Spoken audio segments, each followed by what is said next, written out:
really gonna punch Jackson. It's 4 minutes after, and he said he'd be ready on time, bitch. Said he was watching Comet. It's funny because I finished my rewatch Comet right when you said you were ready. Oh, really? Well, I just Wait, rewatched it just for he shits said and he was giggles. finishing watching Comet? I thought he finished it last night. I don't know. I just have to assume. I No, didn't no, know. he's watching Ploughman's. Okay. Him and I Even talked worse. about Comet a little bit, so You didn't like it. he didn't really tell me much. Okay, good. Because So, he said you're trying to keep it close to his chest for the podcast. yeah. I'm like, if you hate this movie, you're a fucking soulless piece of garbage. You piece of shit. And if he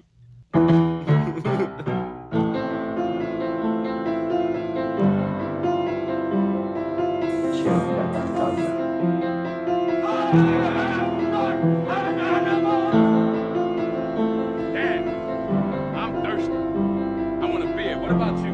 You want a beer? The ice is gonna break! I am not a human being! I am an animal! And I'm sorry you can't do this. I really am, because I wouldn't have to fucking sit here and watch you fumble around and fuck it up. I am Shiva, the god of death. Shut up and sit down, you big bald fuck. Eat your cornbread. But for me, it was Tuesday. And you have meddled with the primal forces of nature. And you will atone.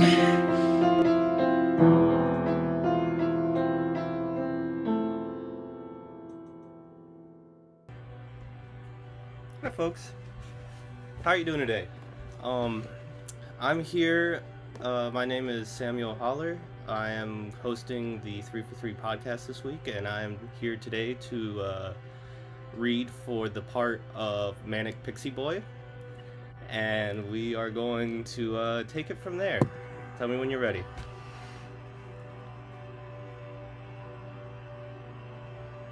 ready. Something's wrong. I know it, Kimberly. I know you. You have circles under your eyes. You're the type of girl who could sleep through wars. And despite that, you're still looking so beautiful. More beautiful than ever, in fact.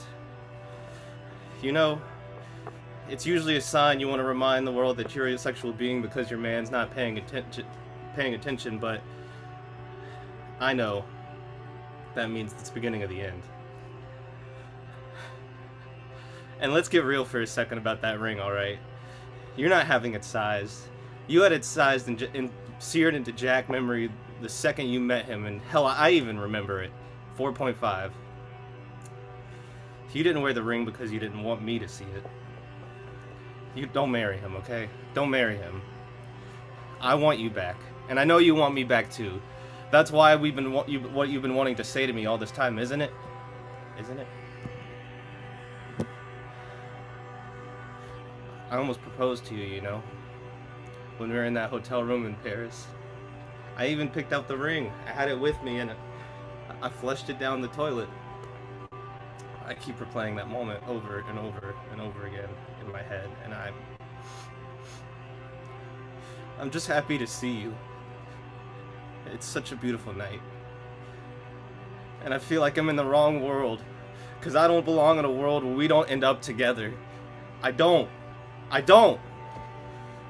There are parallel universes out there where this didn't happen, where I was with you and you were with me. And whatever universe that is the one where my heart lives in. Because I wanted so badly to go back into that dream I had the other night. I tried so hard to go back to sleep. You know, I never thought love was real. I didn't. And now I think life isn't real without it. Sounds like a really bad greeting card, but that is the script of this movie. This is so stupid, so irrational. Why am I getting hell-bent on getting you back? You fucking hate Pixar movies, for Christ's sake. You still have an AOL account. I don't want to be with someone that's like that. You jerk off when people are giving monologues. Why does No, it I jerk off because I'm Sam Esmail, who is married to Emmy Rossum. That's right, I forgot. That's what he was doing the whole time. It's an addiction, you know. And that's all it is. It's biochemical addiction. It's so stupid. And if you think all relationships are about, it's really narcissistic. Basically, you're looking for someone who will love you as much as you'll love yourself. That's all it is. Yes, it is. I don't know anything in this world, but I know I love you. See where that doesn't fucking make sense? Give me just a minute. And scene. Welcome to this week's 3 for 3 podcast. You heard my name. You saw my audition tape for this film, and what it is. We're marking the time and we're marking the date because the 3 for 3 podcast may never be the same after this moment. Nope. And I would just like to say, Matt, you made a joke about it 2 episodes ago, and I'd just like to say, I guess you don't do all of your gooning off screen. Finally. If this is any indication. Things are about to get a lot worse. I'm joined by 2 hardy fellows, Matthew Patterson and George, or I almost called you George Jackson. You call him George or You still don't know my middle name. I'm trying to think what his middle name could be. I remember, what did I say? Admiral? Mm-hmm. Okay, yeah, Admiral Jackson Workman. I feel like I know your middle name somewhere. I feel like I know this. I've definitely told both of you before, but it's deep in my memory. Whether you retain the information is a different fact. I know your name. I just need to. It's going to take a second. It'll come out of there. Today, episode 43 of the cast, season 2, episode 17. We are. I believe this is episode 44. Oh, you're right, 44. You're right. In a parallel universe, it's 43. Oh, in a parallel universe, it's 43. Good point. The episode 10 never got the file was corrupted and it never got fixed. And so we're gonna go in alphabetical order. Hey Sam, real quick, I just got to ask you something. What's up? So, how come you think that just everything is the color blue? Have you ever thought about that? How just everything is the color blue? The human eye, I think personally what I think it is the human eye can see more shades of green than anything else. So really we just make everything the color blue in order to just, go against our natural programming. That's just my theory. I know you didn't ask, but I just wanted to tell you. Anyway, keep going. I'm sorry. I don't know where to go. I'm going to hand the reins to Matt because we are going in alphabetical order and we are come crashing in like the comet that I wish crashed into my house while I was watching this film. And nobody liked Comet, so I'm the only one. That's fine. Hey Matt, hold on 1 second. Can I just ask you a question? What's your top 3 just right now? If you had to think off the top of your head, what's your top 3 favorite spices? And not the mainstream ones like salt and pepper. I mean like actual spices. Like just show me that you put some thought into things. Well, you know what? I'm going to tell you, I put some thought into a lot of shit this episode. Speaking of, I can't enjoy any one of the movies I watched. I watched Comet pretty drunk a week ago. I couldn't enjoy Ploughman's Lunch. I couldn't enjoy fucking Comet. I could not enjoy Deep Red. You know why? Because of the comet-sized hemorrhoid kissing my asshole right now. That has made everything unbearable for the last 3 goddamn days. Yeah. You know what? It sucks. I feel I'm going to call it Justin Long because it feels good when you don't put any pressure on it. Okay. And this movie, Comet, is kind of like a case of hemorrhoids if you're Emmy Rossum. Because Justin Long is a big pain in the fucking ass. And he keeps coming back. Matt, you're only going to make it worse by screaming that hard. Oh my God. I can scream, I just can't laugh or cough. Anyways. Oh my. You got a movie. Starring Justin Long and Amy Rossum, and that's pretty much it. Directed by Sam Esmail of Mr. iRobot. Back in the day, his first feature-length film. And it spans multiple conversations over the course of 6 years in this couple's life. Which reminds me, how many times do you think, if you had to guess off the top of your head, how many times do you think you've actually just gone to the store? Like how many times, like in all the moments that we spend in our lives, how many times, how many moments do you think that we just wasted our lives just walking through a Out grocery of vague store and picking at the curiosity, I things that can't we remember need? completely. Are you quoting Emmy Rossum the whole time? Have I you not? could be right now. I'm coming up with these on the fly. Okay, because I was gonna But they say, could be lines No. from the I was fucking gonna say movie. she is a little crazy. She is a little crazy, but no, I did But love this movie. you're While crazy about that. She's beautiful. She's a little crazy, and and she's perfect, or whatever the Fuck fuck her, you say. fuck I her liked and her this movie. I Rosanna still like Dana the movie. I haircut. didn't like it as much the second time around. This time rewatching it, but I didn't hate it. You guys obviously hate it. That's fine. I don't I care. loved this movie in high school. I was I No still shit. man. No I shit, you loved did. this You're a movie. high school student. That's who this is made for. This is made for fair. pretentious high school students. I think that was my this time around. I was like, this is definitely high school pretentious shit. But I will say the editing is pretty good, and the fact that it was just two people the whole time, I liked it. I did. I don't care what you guys think. I I don't like give a fuck. some of the I'm shots. I kidding, think the but, color palette is go for it. horrendous. But I'm not gonna be offended. Tear it down. This is the part of the conversation. Anyways, it takes place because you guys almost derailed me before I forget. Matt, I'm just gonna I say think the you plot of derailed this movie. It yourself. takes place of a couple's whole like little thing. It takes place when they first meet at the Hollywood Forever Cemetery during a meteor shower. Their second reuniting on a train after they broke up. Can I just say meteor shower, by the way? My least favorite word, but technically it's two words, so really it doesn't actually count. I have a love-hate relationship with it, though. Well, you missed it anyways. It's okay.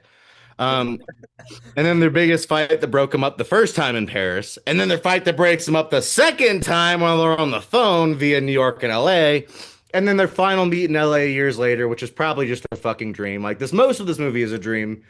I'm pretty sure this whole movie is a dream because of the moving stars in the background in the beginning of the movie. And So, in the train. yes. And the train, well, the train was just, yeah, bonkers. The background of that was like crazy the whole time. I think it's funny his name's Dell since he was the Matt guy.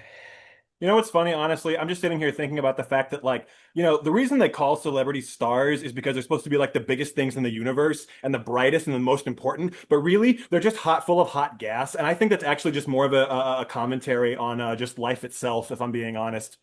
You're not asking me for any of these stupid fucking opinions, but I'm giving them to you anyway, just like Emmy Rossum and Justin Long did for an hour and a half of my goddamn life last night.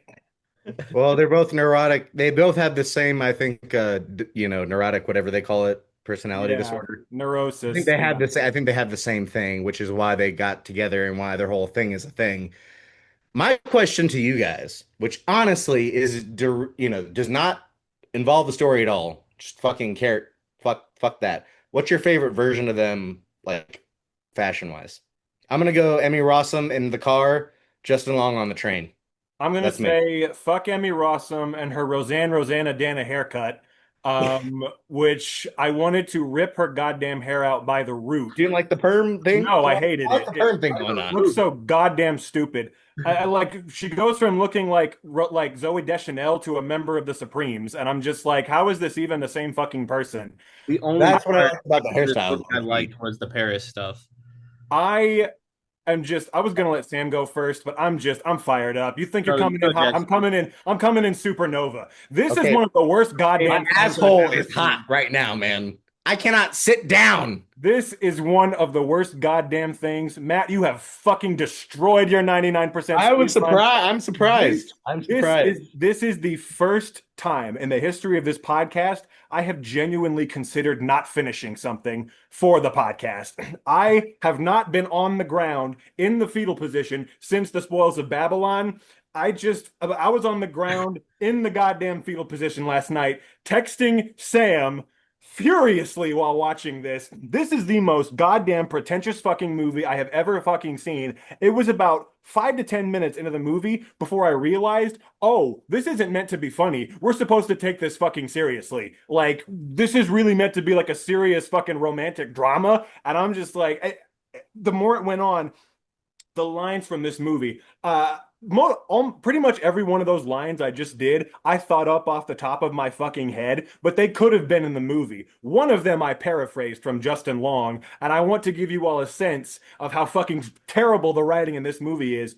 unprompted, she just goes, "So, what's your least favorite word?" Honestly, I have a love-hate relationship with the word finger fuck, which really is technically two words. So, and I like them both separately. So, and then my review, which was probably my favorite line in the entire movie. I would definitely F Edward R. Murrow. I picture him starting our sex with "good night" and "good luck." I would probably laugh so hard I'd have an orgasm right then and there because there's definitely a woman on the face of the fucking planet who said those words in that order before. And Matt, Well, she did. Matt, your words are gonna come back to haunt you today because in the season 2 premiere of this show, you said, and I quote, about state in Maine, nobody talks like that. It's a figure of David Mamet's imagination. Well, sir, nobody in the goddamn universe or any parallel universe that exists talks like this. I can assure you of that. Unless maybe you are a pretentious fucking high school student who's writing this on their goddamn keyboard thinking it's fucking brilliant. Fuck this movie with every Another fiber of parallel- my being. I mean, Another parallel is you're that both Matt just autistic flew as too fuck. close to the sun because That's my only. It's my only thing is like Sam Esmail. Like that's literally. Honestly, this is Grace one of to the things Samuels. I had. I was like, okay, homeboy had autism, clearly, because like Justin Long clearly is like fucking gone. She a little bit too. And then that's where the movie kind of goes into like their whole relationship because they are meant for each other. I get why it's pretentious. I get why, but it's literally two people talking. It's almost like a Woody Allen derivative, in a sense, to Only me. thinks he's David Lynch with the dream shit. You ain't David Lynch, Sam Esmail. You ain't even fucking close. David Lynch's worst I wouldn't movie even. is a I was million never times thinking better than David this piece of Lynch. shit. Actually, I was not thinking David Lynch. I was thinking more like he was trying to do When Harry Met Sally, but like No, it's a Woody. cosmic, It is very like Woody Allen, Noah Baumbach-y. Like Yeah, that's what I'm going able for. to two determine annoying rich white people in a fucking relationship who are just like being Hey, assholes, and that's yeah, that's what he's going for. A very Noah yes. Baumbach type vibe. Okay. At least we can agree upon that because I'm not disagreeing with that point. I'm not saying when I saw this, But with even the surreal dream shit, like, oh, is it a dream or is it not? With the two suns in the background and the alternate fucking realities and well, shit. I didn't think the two suns in the background was a dream and thing. the I thought earthquake. that was just the parallel universe part, that there was just two suns like fucking Star Wars or whatever. For me, it was the stars in the beginning, the very first scene where they were spinning in the background right after he says the second time, And this is not. I wanna say as well. Okay, maybe this is the whole thing is a dream. I wanna say as I well. was like, okay. You got hit by that car in the Literally, beginning, there is which I had at the beginning of the no scene in any movie that I have seen this year that has made me laugh harder than the scene where Justin Long finds out that his mom dies. I was on the ground rolling during that fucking scene You where are a he just soulless piece of where garbage. he just You're laughing. fucking he's on the phone and she's like, "I'm sorry, but your mother is dead." And he's like, "What? But she was in remission. How was that possible? Oh, she had a heart attack." Like that Yeah, already is just that is funny though. I think that that already is fucking hilarious. And then he Yeah. goes, "How is that possible?" And then the line that went through me like a bullet was just the doctor saying, "I don't know, man. Sometimes these things just happen." And then he throws his phone on the ground. I And mean, was like, this is the I funniest. know. yelling in a To be bar honest, that on the was phone I at like someone looking like a it's a huge funny one. fucking douchebag. Yeah. And Well, I'm the just, thing is, Justin Long is a big ass douchebag, but he's not a bigger douchebag than the guy she was on the date with initially. well, that's the thing is like He was a piece of garbage, also. Justin Long, at least So he improves somewhat as the movie goes on, whereas Emmy Rossum gets worse. Like he starts off So he okay, starts off as like just a totally neurotic piece of shit, and she's like relatively normal. But then as it goes along, she's a complete asshole and totally out of control, and he's like at least trying to Can- better himself. But neither one of them are likable the whole way through, which is again, problem. another thing. They're not likable the whole way through. I didn't mind that. I still don't mind that. My thing is as an older person, I don't know how you felt, Sam. As seen this the second time, I got their whole second relationship a lot more than the first one, and it kind of tied it together for me. I don't know how you feel about that, because you apparently also hated this movie Yeah, as well. Sam, I'm sorry for taking. Also just, clearly go hated ahead. this movie, so I'm ready for him to just tear this apart. Me too. You know, I just have to throw this out there. You know, it's beautiful when the weather is not hot or cold, kind of like when you don't notice it, kind of like it's perfect because everything is so balanced. You don't even feel it. And while you're feeling that non-feeling, you look up at the sky and you almost think that's why, because how everything is right now, all the stars, the planets and us around, the cells and the molecules right now is Trying to figure out what exactly the year this reason came why out. now is comfortable. What year did this come out? And I was You guys very are shitting on this uncomfortable movie while for This is watching what you this get for picking this. You deserve everything you're getting right now. No, it's fine. I'm gonna defend it I'm gonna defend it as much as I can. I was so I- happy. 2014. We're over 10 years on this movie, okay? Exactly. Can we just transport yourself back to 2014 and be like, maybe this No. wasn't bad at the time? No, I should have slapped myself Nope. in the goddamn fucking mouth for buying this movie at FYE and actually giving Sam I bought Esmail mine my at the goddamn video money. on That disgraced Statesboro. the name Samuel, that piece of shit. I'm not about it. And right now, I like don't even know if I ever want to watch Mr. Robot because of this. Is it the shot format where they just have the characters like not even on the screen? well, can I just say, like, I didn't like that in Mr. Robot. one I didn't thing like that that I just could not get over was the ungodly, terrible CGI in the background of the train when they're passing by the lake or the ocean or whatever it is. It's 2014 and they got I didn't mind that fucking aspect. budget, the bro. budget Like, was clearly the like budget was $10 clearly million. Movie shit. was the writing Literally and two the people the whole performance. movie. Like, I'm not worried about the budget. It's more about the writing, which you guys are clearly shitting on, which is fine. It's just fine. I'm just saying it's 2014. Let's just hop back a second and be like, maybe this wasn't as bad. Okay, I'm gonna put myself in my 2014 brain really quick. We're gonna see what he has to Sam say. liked it in 2014. I love this movie. So Um, And I can oh, say about oh, you. oh, I think hold on, I hold on. agree. I'm patching myself back in. No, this Where thing's were you still in a piece of shit, 2014? and I still hate it. But if I did like it, that's because I was a high school student, and that's who this is for, is dumbass high school students who are pretentious as fuck. You Not know that what? I'm saying that's what either of fine. you were, but say what? At least that's fine sometimes though. At least this brought everything back around. Like there's nothing they left hanging in this movie. What did they leave hanging though? Granted, it's pretentious as shit. They were being stupid as fuck. They're very opinionated. That's fine.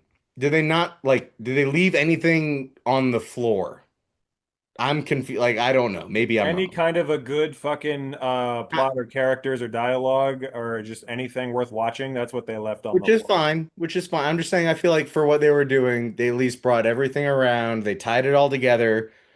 They didn't like, slip up and be like, man, we brought this whole thing up and then just let it go. If I have to give To this the point movie where it was a, annoying to the amount they talked about shit, which is I think what you guys are getting at They too. didn't talk about fucking anything important. The entire movie isn't even about their romance. It's just a platform for Sam Esmail to write a bunch of pretentious fucking conversations that he wants to talk about for no reason. Like their relationship is only maybe You like know what? 10% of the They gave him a goddamn movie. budget for it. Show shit. Fuck for the me. But one I'll tell you only this. thing And also it Go got ahead. him Mr. Robot, I think, too. Go Sam, ahead, go Sam. for it. the only thing this movie did that was beneficial for anyone's careers or life is it propelled Daniel Hart to getting the work with I just forgot his name all of a sudden. Green Knight, Ghost Story, David Lowery. David Lowery. That is the only fucking aspect of this movie that I can appreciate, even though I still found that music to be repetitive and like droning on to the point that I wanted to claw my ears off.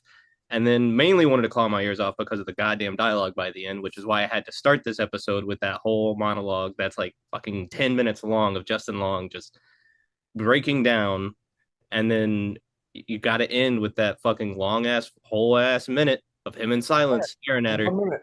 just 1 minute. like their other, remember? Because in the movie, earlier in the movie, they stood there for a minute and looked in each other's eyes, and that's when they knew exactly where their future was headed. I'm hearing people who don't like romance movies. I love you listen to me.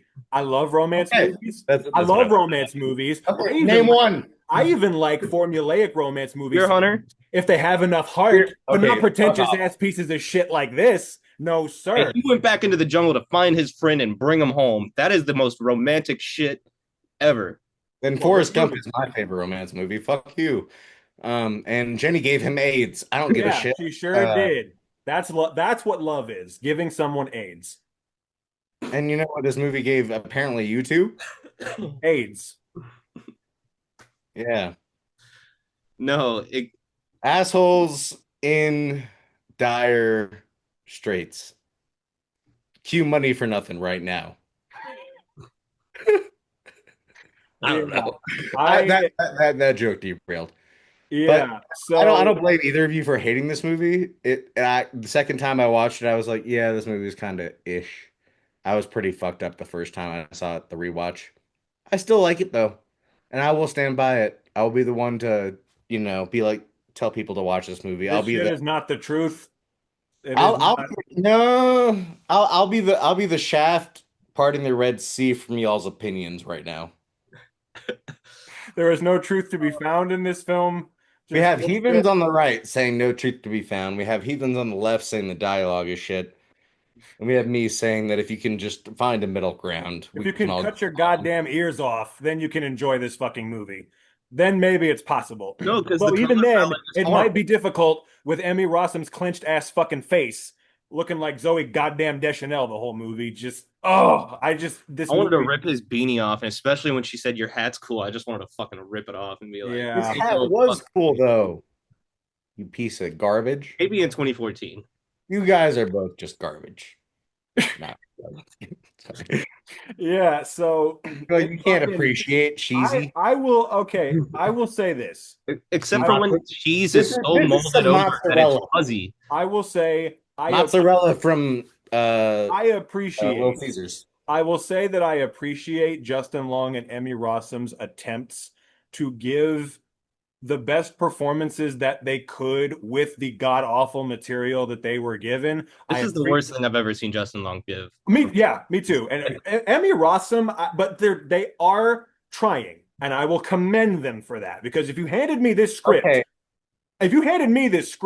I would not be able to get through it without fucking laughing. I'm going to throw it out there. I have never disagreed more. The fact that I have to throw out that I disagree while you're talking. I so much disagree. It's such bullshit romantic comedy that it's just to me it folds in upon itself to where you're just like, yeah, whatever. It is what it is. It is like a romantic comedy-ish. It's not a comedy at all. An anthology film that was tried to be okay. So Sam still hasn't seen romantic stories. And okay, I want to bring this up because this did make me think of this. Sam hasn't seen Materialists yet. However, I feel like there is a bridge between romantic drama and romantic comedy. And I don't feel like this is romantic comedy. I feel that movie does it. I like Materialists. But no, I don't say this is the same movie. It's not the same movie. I'm just saying it does the same thing where you're like, oh, I'm gonna go in for like laughs, and you're more like, oh, I'm not laughing. No, both times I went in for a good movie, and that's what I got from Materialists, and I just didn't get it from this. Like, I'm a hockey goalie right now. You are not getting anything through, my friend. You are not getting anything by me. I'm not trying to get anything by you. I'm talking to the people at this point. I'm not talking to either of you at this point. I'm talking to the people. And I want Sam to see Materialist. So don't compare it to this movie. Sam, Materialist is nothing. No, Materialist is the bomb. Materialist is the bomb. And if you do not like this movie, don't compare it to that at all. I'll agree with Jackson on that point. Dakota Johnson's acting isn't the best, but that's the only major flaw. And there's a couple flaws. There are a couple others, but I like the movie a lot. I like the movie a lot too, but there are a few little things about it. That's how I feel about Comet. I can agree there's a flaws, but I like the movie a lot. I really did, and I still do, to the point where I watched it twice and I didn't hate it the second time. I didn't love it the second time. I was kind of like, eh. But to the point where I was ready to come in hot, because you know what? Justin Long is kissing my fucking asshole right now. I can't sit down. An asshole kissing an asshole. Oh, you know what? You should watch the second Mirror Preparation H. Call back to Austin Powers. Aha! Doesn't do shit. Sam, I'm still waiting for what you promised me, which was your voice getting really loud. I'm still waiting for that to happen. I don't think you can get louder than me. I was going to shout half of the monologue earlier. I decided not to. I needed kind of a chill ramp up, and then I got way too fucking scatterbrained trying not to like break character. I did not yell. You had someone jerking off to you, so I guess it was distracting. It was very, very distracting. How do you think because I'm manic pixie boy. I'm Manic Pixie Boy who can't do anything wrong and finds the girl that is exactly like me because that's what I want in the thing because it's love is Matt's entire rights with State and Maine should be invalidated at this point after this movie, I feel like, because Invalidated. everything he complained about in that movie is in this times 1,000. So I'm just saying, it's like that's wiped clean. We can even it out, maybe. Maybe. We'll let the audience decide. How about we let the audience decide? I do not feel the least bit bad coming in this hot today. Yeah. I don't care either. It's also I also have like a weird distance from this movie, so I really don't give a fuck. What? I'm gonna hold a grudge for it for a couple months. But Not gonna harbor anything. this You know, is this is in the Hall of Fame now. This is up there with Disposal. Yeah, Matt. The only way you're gonna get your 99% run is if you switch. Oh shit, my The bad. audience don't can't give a know yet fuck. what it is. Yeah. Huh? The can't audience talk can't know about it. what it is yet. Well, between us, I'm not switching shit. So No, I'm- you stick to your guns. We can do this again in a little while. I'll destroy that oh, one I too. don't care. I don't care about. Matt, you sound like Lonesome Rhodes right now. You've achieved this status of not failing once, and you are denying that you have come so close to the sun. Okay. I don't know what you're talking about, son. I don't know what you're talking We about. told ourselves we wouldn't become like Lonesome Rhodes by the end of the season, and it's happening. One by one, we will all fall if we don't keep it together. Matt is the first, but he will not be the last. I'm always the first, but I'm never.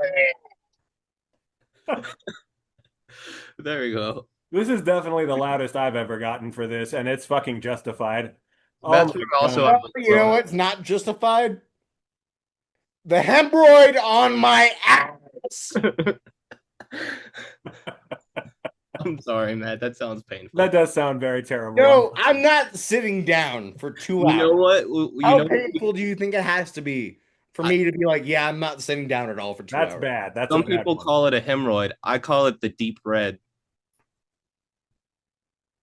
Oh, there we go. That's a good segue. It's not red anymore. It's like fucking skin color. Oh, beyond the podcast, I'll show it. Subscribe to the Patreon and you get to see Matt's hemorrhoid. Are you gonna have it like surgically removed? Okay, so it's day 3, right? Yeah. It's after 7 days. We Then, get 2 like, minutes and 33 seconds. I'm sorry. I had to say it. that's what the doctor's gonna say to me as they're moving the hemorrhoid, if they have to after 7 days. I just today realized it was a hemorrhoid.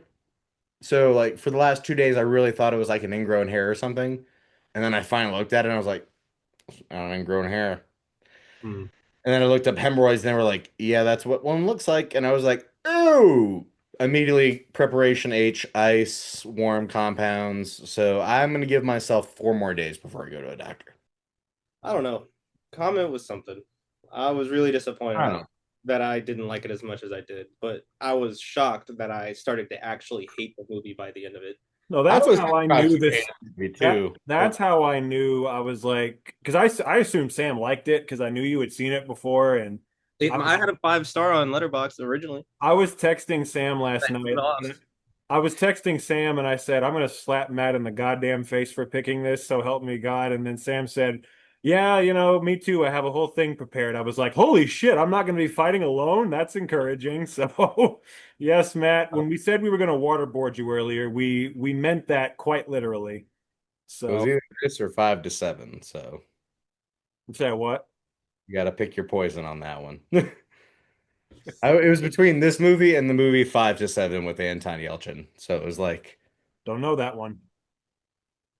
It's also a romantic drama. yeah, okay, that's fine. It was literally the trailer for this movie on when I watched it the first time. I was like, oh shit, there's a trailer in the trailers. And I was like, watched them and I was like, 5 to 7 would be dope. And I was like, nah. Comment. No. And now I'm like, fuck, I should have picked 5 to 7. But it's okay. 5 to 7 could be I know Cleo from 5 to 7. could be a season 3 pick. Maybe. Coming around the corner. Poster reminded me of Comet. I just want to point this out in this episode. If I do pick it and we all like it, we gotta say courtesy of Comet. All of us have to say courtesy of Comet. Okay. Just at the same time. If we hate it, different story. I could agree to do that, or I could go full William Wallace and just, get my head cut off instead. But Well, hey, we'll see. hey, hey. Rather than surrender to the tyrannical oppression of Comet. But Yeah, because You would Jackson's have to- you would have entrails to are already actually ripped out pick while it. watching the movie Comet. So like, say what? your entrails are already ripped out because you watched Comet. Yeah, good Now point. the next Good step point. is axe to the head. Fair point. But as long as we can agree that it actually has to happen on camera. Oh yeah. No, I will definitely do that. Okay, cool. I will be the last episode of 3 for 3.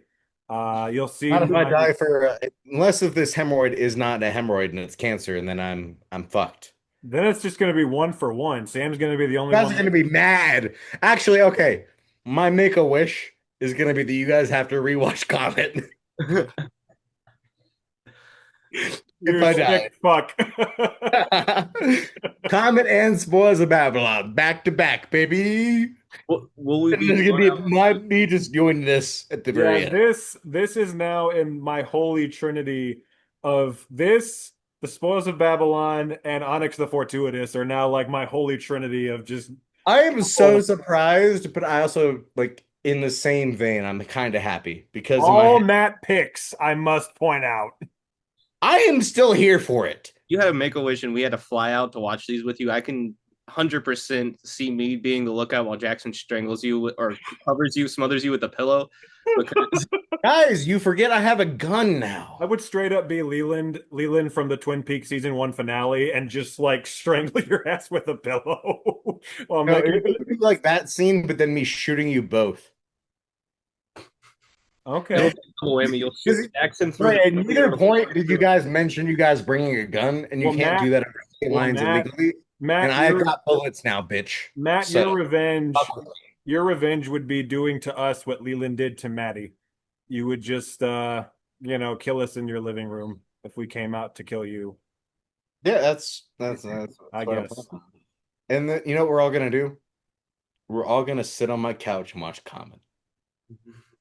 And I will. Corpses and you there smiling. Yeah, I will definitely be All the euthanizing corpses are myself. smiling too. Like I'm gonna make sure you guys are smiling about In it. fact, it'll be like a close up of your face, and it's slowly zooming out, and then there's our mangled bodies on either side of you, and you're just like sitting there having a conversation. Bullet to the head, like just like, So, guys, I'm glad you could finally see my point of view on Comet.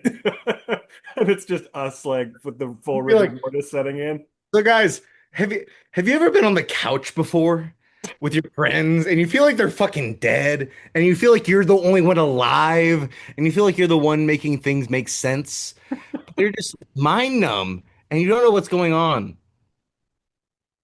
Yep, it's because they're dead. Only in a parallel universe, my friend, will you get the upper hand on us. Matt, By once the way, we are living in one. Trump's president, bitch. Second term. Damn. Parallel universe, my ass. He just We're- reversed us. speaking of red, we are And they're so Red. okay, wait. In Comet's parallel universe, Gore won. Oh yeah, Explains everything. That does explain a lot, actually. Yeah. Just want to throw that one out there. explains the earthquake that they experienced. By the way, I just want to say we brought up Comet like 8 times. I'm sorry. Hey, well, I mean, you're bringing up how we're living in a red country now, and what's the other red country? Italy. The Soviet Union. All fair. Oh, fuck. I was wrong. God damn it. China? No, it's It's a spicy meatball. it's somewhere in Africa where they what? It's a spicy meatball. You make it a meatball. Oh, pizza! Pizza pie, mamma mia. Beans! Rory! If I would just like to point out. I would just like to point out. In the span of a minute, we just pissed off Russians, Chinese, Italians, and John Turturro, who well, Matt, if this is all part of your plan to create world peace, I think it's working. Hey, it's slow. It's slow, but it's moving. If everyone hates us, do you think that'll solve your hemorrhoid problem? No, Or because will it only exacerbate it even more? okay, okay. So it's preparation H, not preparation UN. We can't fix all the problems like that. Okay.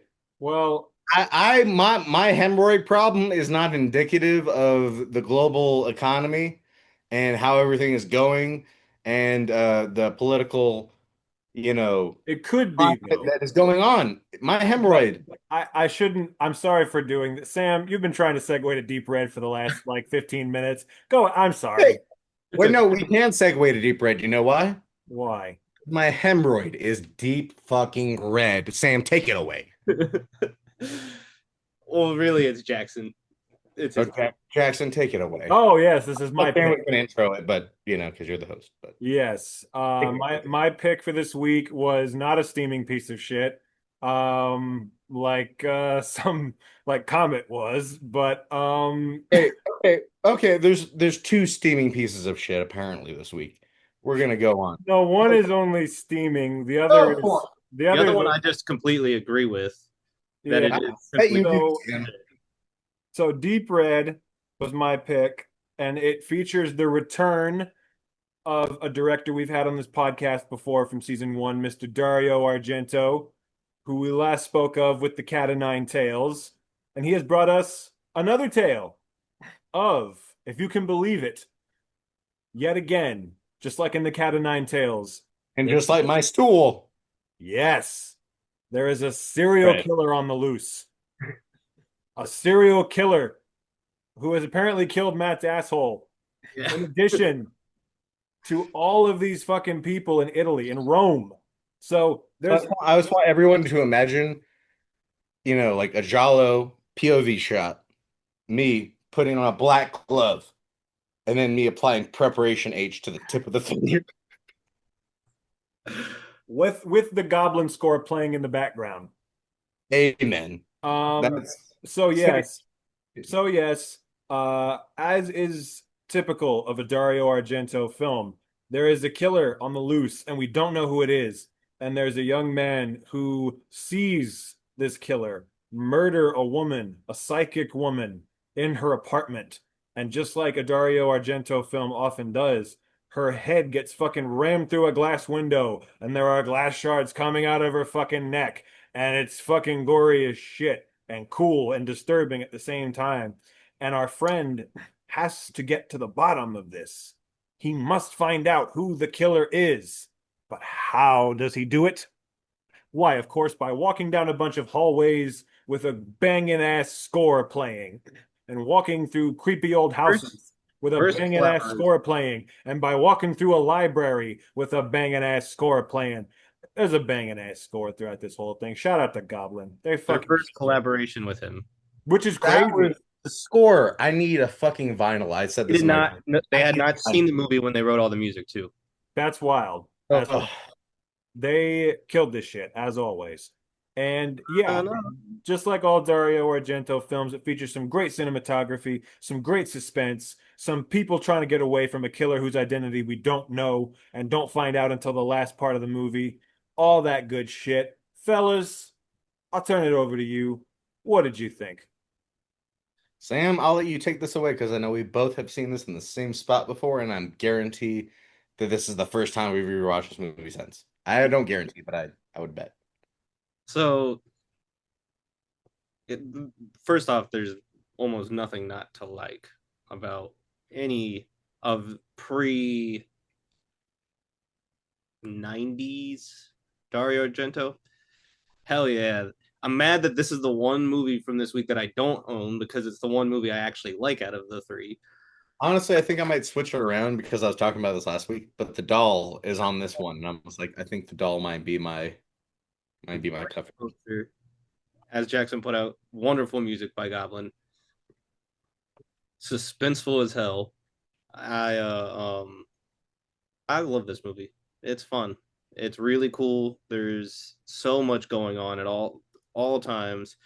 there were points where the plot was a little hard to follow for some things, but that's kind of the point. And then they got me with the fucking twist of I thought at the very beginning that that was a girl who killed the person, and then nope, it's just a fucking baroque looking boy with the buckles. Well, the shot when he gets stabbed in the back of the neck when he's like held down and it's like whoosh, and you just see that close up was fucking sick as fuck. Um, yeah, and the That music just puppet thing was fucking crazy. oh yeah, the Okay. music makes it builds the momentum and just keeps it going the whole fucking time. No, the music was great. I loved this movie more so this time around than the first time we saw it at Joe Bob. I fucking was freaking out at how much I loved it. Dario Argento knows how to shoot a fucking movie. Like just people walking around, he knows how to shoot in such a way. I loved it. Uh, the only thing I had an issue with was the steam room scene. And that's because Homeboy's hair was just fine. It wasn't matted down to his head or anything. It was just fine. And I'm like, dog, you weren't in the steam room. There weren't steam around you. But I loved that whole thing where she was like, oh, you found out the killer by hot water? And he's just like, yep. That's how I imagine him saying. He's just like, yep. Just moves on. The shot of the maid also when he's like, after that scene too, when he's like, yeah, goodbye. And then she looks at the camera and the camera just moves. I loved that shit. I loved all of that shit in the movie, but like that one scene in particular just stood Part out where to he's me. picking at the wall and then starts like chiseling away at it. And then the one just pops down. Yeah, Yeah. No, I love that shit. This second time around was so good for me. So yeah, thank you, Jackson, for picking that. Because I have not seen my Blu-ray yet of it, so this is my first time. You're welcome. And now I'm sending it back to this. I'm in the same boat of I like kind of liked it when I first saw it, but it wasn't really like all that in my opinion. And then this time I really enjoyed it quite a bit more. I think the Joe Bob segments for this one, for which is a weird take for me, might have taken away a little bit from the movie. For sure. Yeah, so I really I don't talk about it enough, but Cat of Nine Tails is one of my favorite movies that we've ever had on the show. I fucking love that movie, so I have been wanting since then to pick another Dario Argento movie. I mean, just watch one in general, but if I could get it on the podcast, even better. So of all the ones I haven't seen, which is quite a few, this is the one I was most interested in, so I picked it. And I did like it. I didn't love it, but I did like it. My thing was, it makes me happy to hear you both say you only like kind of liked it the first time and loved it a lot more this time. Because I want, if I ever see it a second time, I'm hoping I'm gonna like appreciate it more next time. Not that I didn't on this watch. I really enjoyed it. You got to watch it at Christmas time because it is technically a Christmas movie. Good point. But yeah, no, I mean, the only two major gripes I had were, and not even gripes, just things that kept me from liking it more, were for starters, like you said, Sam, the plot was a little too kind of complicated at times. There were parts where I was like, okay, what, wait a second, what? Had to rewind it a couple of times. And then it was just a little slow at parts. Like I kind of alluded to it earlier. I was like, okay, he's walking down a hallway, he's walking up a staircase, he's walking down another hallway. I'm like, let's get moving a little bit. Sorry, I know we're on deep red. I just remembered Italian. that Comet spoiled Sixth Sense, and I just got really angry for a fucking second. Wait, yes. We're bringing up Comet again. Thank God. Sorry. I just want to say, if we're all going to hate on it, why are we going to bring it up so much? Keep going. Sorry, Because it's that goddamn bad, you just keep remembering things about it that are terrible, even after it's over. It does not make me feel bad for choosing it. It makes me feel better because we're all consistently shitting on it, which is fine with me. But Yeah, love it. it sure did spoil the Sixth Sense. He's, Yeah, he hasn't seen it though, so it's okay. But that's But why he also harbors resentment for a few months potentially. well, I Like, just want to, well, guys, I just want to, I forgot there was a secret I was supposed to tell you. And I want to say this as casually as humanly possible. When I was in high school, I got raped by the quarterback of the football team. I just thought I would tell you. Oh, No, I'm just kidding. That was a lie. no, I just figured I'd get my lie out of the way. no. well then. The most casual delivery of a line I've ever heard. It was so fucking insane. I just like no human being on earth would Because like honestly, I ever thought the same say thing. I was like, that. that's a terrible lie. That's a terrible lie. Anyway, Why the fuck would you bring that up immediately after that? I It was. am I agreed with Justin Long in that situation again when I liked the movie, but I was like, yeah, it's a terrible lie. I am sorry. I am sorry that we have brought Comet up again. But yes, In the like time stamps, you got to put Comet again. yes, that's exactly what I'm gonna put. But Deep Red, Look, again, my thing was those were my only two things that kept me from loving it. But other than that, I really liked it. And look, I'll give Dario a lot of credit for one thing, well, a lot of things. I mean, I love his movies. He's becoming a favorite of mine just with everything that I've seen from him. I love his style. I love all of his movies look so gorgeous. The cinematography is always so great. I love his use of color. I just, I love the fucking POV shots and just I love all the creepy shots in this of the killer putting the gloves on and putting the eye makeup on and shit. It's so stylized and I just love it. It really just, hits me as Steve Lass would say, it would rub me in the right way. But or to paraphrase him. What did you just say? What the fuck? Sorry, I'm sorry. You know what I'm gonna have to do, Jackson? What? I'm gonna have to put the goddamn gloves on you. Oh no! You're fucked. You just talked about Steve Lass without my consent. Matt's coming to kill me. Jackson, he's gonna Coming. he's gonna I'm coming. Are you gonna cut my head off with a fucking piano wire?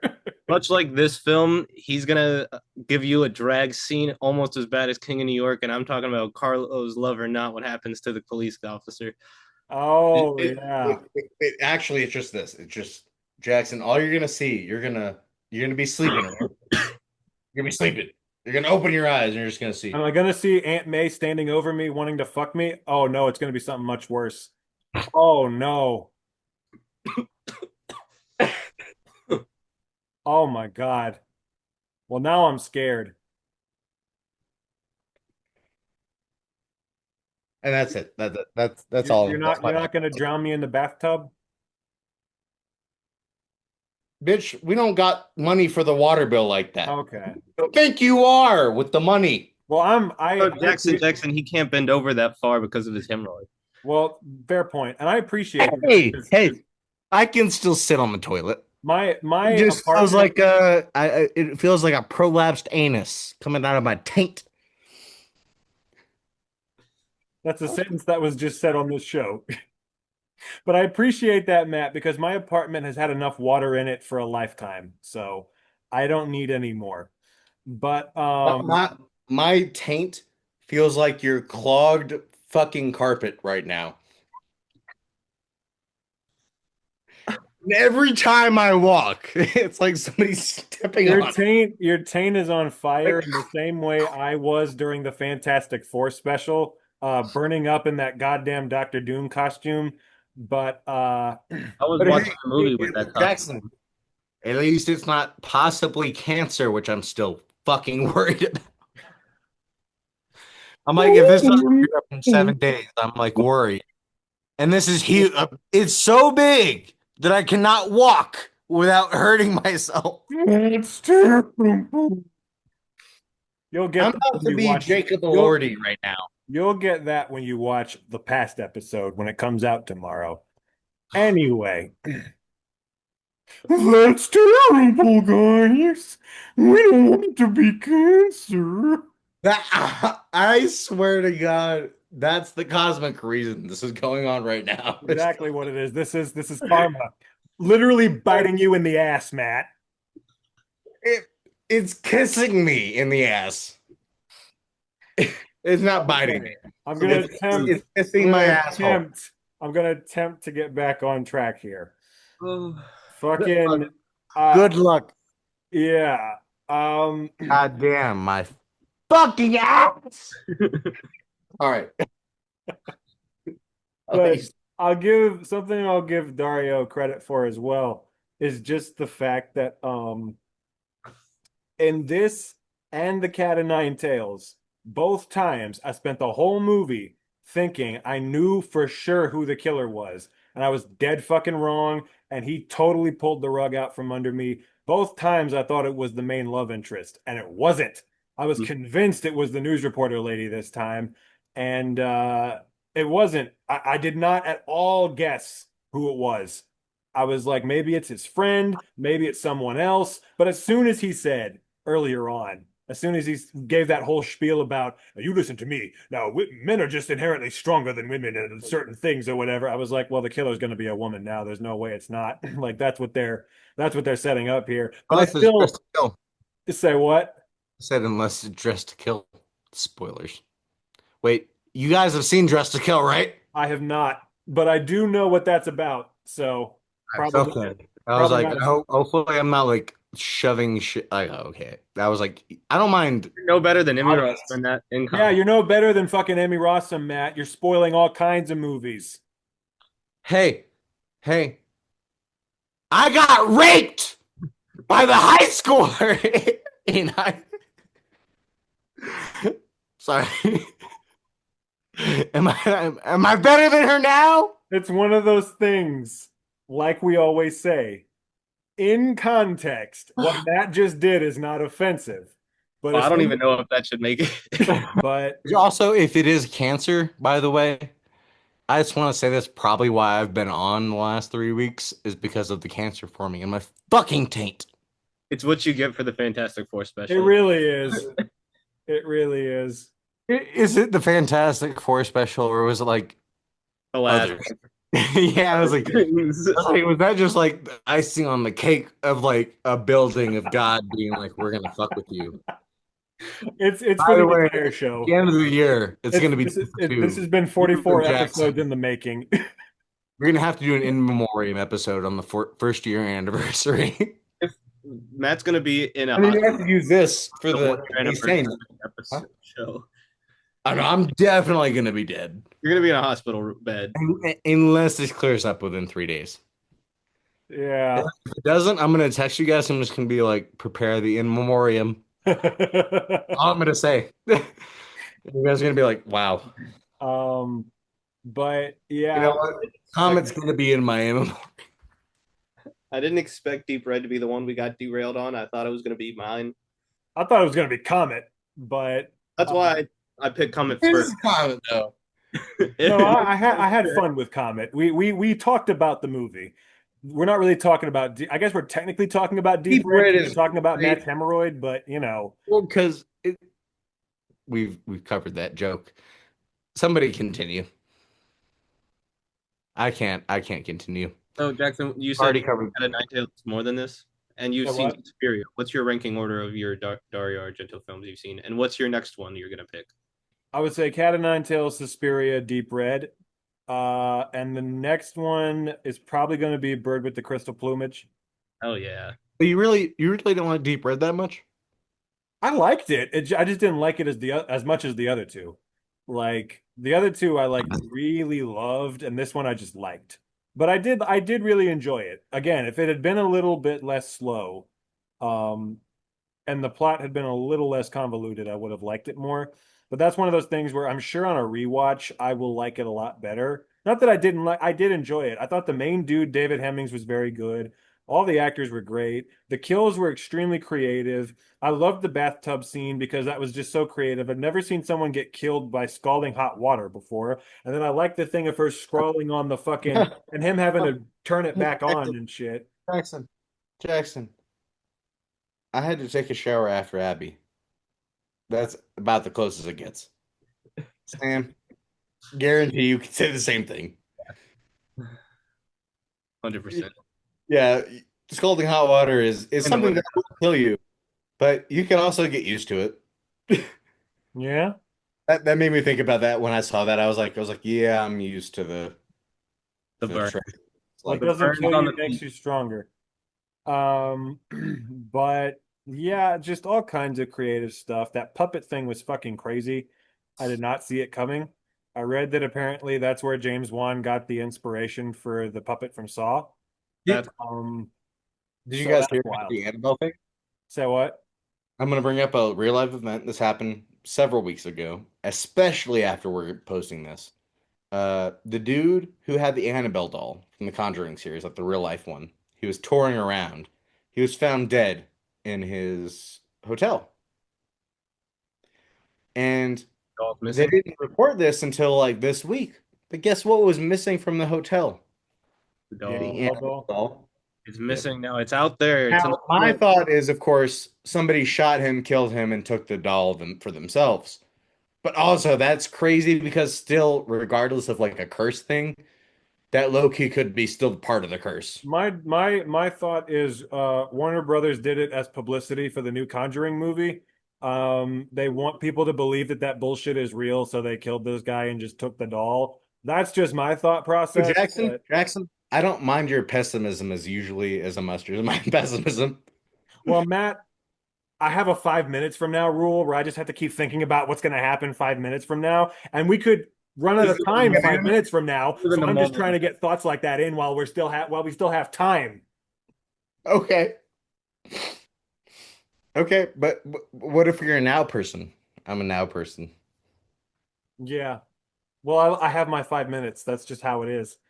You actually Um, have your 4 minutes and 23 seconds.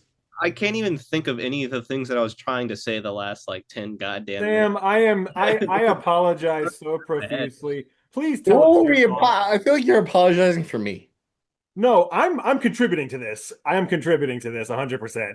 And I don't normally, but I am today because I came in fired up about Comet, so I'm a little off the rails today. Sam, I apologize. You go ahead and say what you think of Deep Red. Well, no, it's just I want to Jackson. If you watch it again before watching it, listen to the Mike Oldfield album "Tubular Bells" because that's what Goblin was inspired by. Hmm. Before Really? yes, Okay. and I remember, Sam, you showed me that back in like the day. yeah, back way back in high school, Way back I in was the day. all So I'm about like, the album. okay, hell yeah. And yeah, it's fascinating that he gets his musicians to write the music before the film's already made, and then he kind of like paces some of the stuff to certain pieces of music that's probably not even in the order of the music that they were sent him, which I find cool. And it really you can feel the connectivity between what's visually there and what's like auditorily happening, and that's where also the sound design of this movie is fucking crazy. Like the people screaming, the glass breaking, the cars, the choking. I mean, even like I was kind of clowning on it for a second, but the steam scene, the sound of the water in that was really good.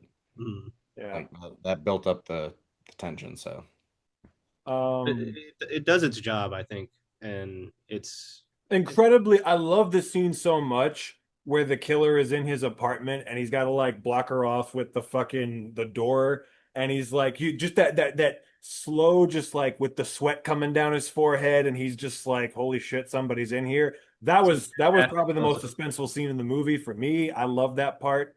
I also love the scene at the beginning where the psychic is like having her little psychic attack and shit. I thought that was such a great scene. I love again the colors in that scene. Everything's very red, fittingly enough, and I love the POV from like the wings. Them looking out at her like from the side, and it's just like I don't know. Again, it's he does such a good job of like I don't know, almost putting you in the head of the killer in each of his movies. Because Cat o' Nine Tails was very good at that as well, where you really felt like that animal like urge that the killer had. Like taking their victims and yes, you know, sir. if it was gonna get cut, I put my finger up to like make a visual, You put your finger up what? to make a visual for the joke that's gonna get cut. Oh, oh. oh, okay. Because Dario Argento is great at showing a killer and like getting you in his head. Asia Argento is the killer that's getting in your head. A la Anthony Bourdain, R.I.P. God, we missed a real one. I We go. I don't even feel the need to cut that if I'm being honest, just because she sucks. No, she killed him, but it's okay. Again, R.I.P. Yeah, she also raped a minor. That's, she's a terrible person, but yeah. But Sam, again, whatever else you want to say about Deep Red, go ahead. I'm done with it. You look a lot like I have many times this season when Matt is trying to derail me. I know your pain. Which is surprising. It's like at this point, I'm usually like targeted at one person. And it's me usually. Yeah, usually. Now I'm kind of like dual targeting, and it's kind of fun. Well, we did beat the shit Well, out of you on Comet. We beat the shit out of you on Comet, so you're Yeah, okay. That's like somebody beating the shit out of Rocky. yeah. Yeah. This is Mr. T. Jackson. On I that one. be the fool that has to watch Comet. Yeah. I Wait, pity what? the fool. I do indeed. You pity the fool. Well, Yeah. we got team Sly Stallone, and we got team Mr. T for Comet. I'm Mr. T and he's Dolph Lundgren, and we're just gonna double team your ass. That's what we did. You know what? Ass up, tits out. It's okay. We'll get views. All right. Well, Sam, is there anything else you'd like to say, or are you done? I'm good. Go watch Deep Red if you can. Yeah, it's a good one. It really is. I had a lot of fun with it. Love the style. Dario is always welcome on this podcast as long as it's a movie from before 1985. Anything after that is not welcome here, at least by me. And if you have deep red in your bunghole, preparation H is your god. Well, guys, I think it's lunchtime. What do you say, Sam? Oh, well, that's actually what I have for you today. So I'm here to bring you guys, and I want you to picture this. The Ploughman's Lunch, a traditional meal that was technically, there's a conspiracy theory, it is a corporate plant to get people to start going to pubs. Start with some sandwich bread, and then next you get your butter. I'm gonna apply that to my bread, and you could do all sorts of things with this kind of lunch. It was a typical meal that you go, everyone, like when a British person is about their work day, they go on lunchtime, they need something quick that they can eat. Tell me you're poor without telling me you're poor. Hey, well, there's some We're more. gonna get into worse shit. Typically comes with a raw onion or pickle. I have neither, so I am using garlic, onion, pickle, mustard for this. And so that's a part of the Ploughman's lunch that is oh so filling to a man or woman on their workday. You know what, Sam? As an American, I don't give a flying fuck about your Ploughman's lunch. Wow. As of July 4th, 1776, my caring has gone away. I do not care about anything in this movie as far as history goes. We established independence for a reason. Take your bread and your butter elsewhere because god damn it, we did it better with I'm using Kraft American cheese. I have something to say to that. My American colonizers. I have something to say to add to that, Mr. Patterson.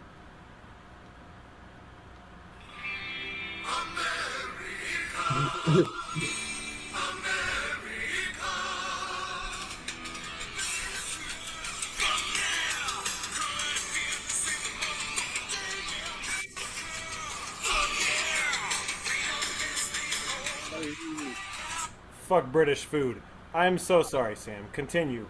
Fuck y'all. So next up, a really important ingredient is the cheese. I have chosen Kraft American Select Singles. So you know what's fucked up? They got Tim Curry in this movie, and he provides the most spice that anybody else does, as Curry does, because that's not fucking British, you fucking colonizers. Continue with your Jackson. Continue. So you can add ham, which I have chosen to do today. And once you make your sandwich, the most important ingredient is a good old beer, a Belgian today is what I have chosen. It's a good old Stella Artois. But Are that's you sure it's not Cape Cod beer from Africa? I'm going to start ignoring you at this point, Matt. So, Sam, I want you to understand how many times I've been in your shoes at this point. You got to learn to roll with the punches. Take it from someone who's been there. You got to just roll with it. the only thing that's more upsetting than this is the fact that Ploughman's Lunch is not a very good movie. More to be precise, it is a very boring movie, and that is the biggest crime you could possibly have when you You know have what the biggest crime you could possibly have, Sam? what? The hemorrhoid that feels like Ploughman's lunch. That's this Ploughman's lunch is your asshole with the hemorrhoid in it, Mr. Patterson. I'm not afraid to go there. All right, all right. Cheers You get the lube that is the blood from my hemorrhoid. to our second movie this episode where someone gets a call to find out that their mother is dead. To the another time on the podcast where someone goes to visit their mother and has to go visit them in a room where she's all decrepit in a bed, much like Affliction. Third time in the podcast where I'm pretty sure the hemorrhoid actually was from this movie. And second time, we've seen Jonathan Pryce on this podcast. Exactly. And Rosemary Harris. But I guess if you will, folks, because I don't know if we've fully actually said it this episode, we probably have, but picture this in its entirety.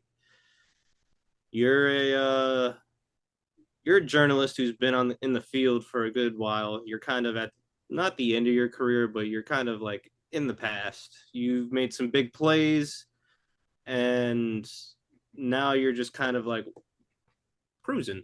You're just doing your thing. But the worst thing is that you find out that you have no money. And so you kind of bum around and hang out with Tim Curry, play racquetball, smoke cigarettes indoors, go visit your dying mom. Tell somebody else to actually type out the words that is supposed to be you as a writer. The standard stuff. Smoke some cigarettes, drink a little, sweat. Laugh at a Q&A. Yeah. And then I wanted to smack them both in the goddamn face during that scene. They were Tim Curry's smug ass fucking face. I just wanted to hit them both at full fucking force. I'm not gonna lie. I'm not gonna lie. When I saw that scene, all I can think of was me and Sam in the back of some fucking auditorium, high as hell, just trying not to laugh. Sometimes the spoken word poetry, we would be like that in the back. Yeah, we'd be like trying to hold ourselves together. Yeah. I don't blame you. So like I did feel a kinship in that scene specifically, which I did write down in my notes for some reason. I was like, that scene got Lo to and me. behold, though, the only actual time this movie gets a true actual fucking plot is in the last like 30-40 minutes, and it's not even that interesting, and it's that your girl got stolen by Tim Curry because he knew her before you. I would dare say in the last 15 minutes. Yeah, closer to the last 15 minutes. But Tim Curry had the Riz. He did have the Riz. Tim Curry's always got the Riz. Like, damn. Every time I saw him on screen, I was like, yo, you're killing it. He said, "Hey, baby, we all float. Come float with me. We all float down here. If you know what I'm saying." And we smoke cigarettes sexily in racquetball courts. Oh, yes. Okay. As much as I can maybe say that this movie was a little bit like boring, the cinematography on this was Yeah, no, I was going to bring that up. The cinematography in this is amazing. That was the one part of the movie where I was like, God damn, this is really good. The rest of it is boring as shit, but yeah, that was great. Yeah, there's your Ploughman's Lunch, bitch. I hope y'all enjoyed it. It took me 2 times watching this to fully get through it. Honestly, I wouldn't have probably picked it if y'all weren't like interested still. But. Well, I was nervous going into this episode about both of your picks because neither of you gave exactly glowing endorsements. Matt, you said, Jackson, I think you're going to hate Comet. And I was right. You were extremely right. I was wrong about Sam hating Comet. That's fine. That's like Sam said that you know what? Sam made the mistake. Comet, it's a random occurrence. Sam made the mistake of picking this a very long time ago, like over a month ago, probably, and repeatedly mentioning that it was going to be his next movie. And then when he saw it, he wanted to bail on it because it was boring as shit. But at that point, I was so curious about it. I wanted to see it. To be And fair, I didn't think it so. was as boring as Sam had made it out to be, but I do still think it was boring. I Can I was mention? hoping I that didn't. here's my It thing. flowed. It flowed. I It flowed. wasn't in the first part of the movie. I wasn't that bored because I thought that it was going somewhere eventually. So I was like, okay, I'm along for the ride. Let's see where it goes. And then we got over halfway through the movie. We got like an hour and 10 minutes in, and I was still just like, where the fuck is this going? Absolutely no plot has arisen. No stakes have arisen. Nothing That's the thing. interesting has arisen.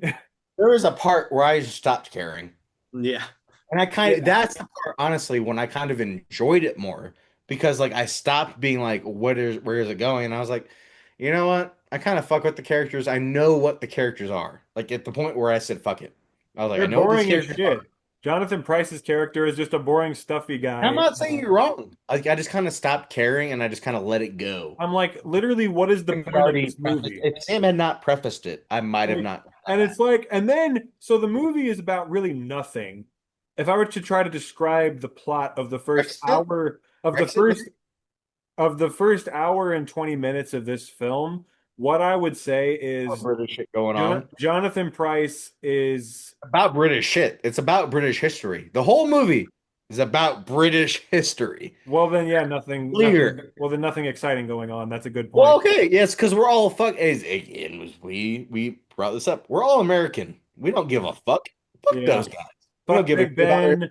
Fuck When Big you're Ben. talking about the history between our independence and wherever they're at now, we don't care. Fuck Big Ben. Fuck the London Bridge. Fuck Sherlock Holmes. Fuck Doctor Who. Fuck Bangers and Mash. Fuck Beans on Toast. Fuck all of it. Fuck your double-decker buses. Fuck it all. Fuck Buckingham Fuck the Mighty Palace. Boosh. Fuck King Charles. Fuck it all. America, bitch. Hey, Yeah. hey, yeah, yeah, Actually, damn, yeah. Jackson, simultaneously, you are on a hit list from the Royal Kingdom, but you are also What Royal Kingdom? Who the fuck is in charge now? Nobody cares after she's dead. but you're also protected by Trump because he is going to use We're not Guardian protected by Angel. Trump. We're not. We called him out. Yeah, that's true. Like 2 episodes ago. That's true. I straight up said he killed that guy.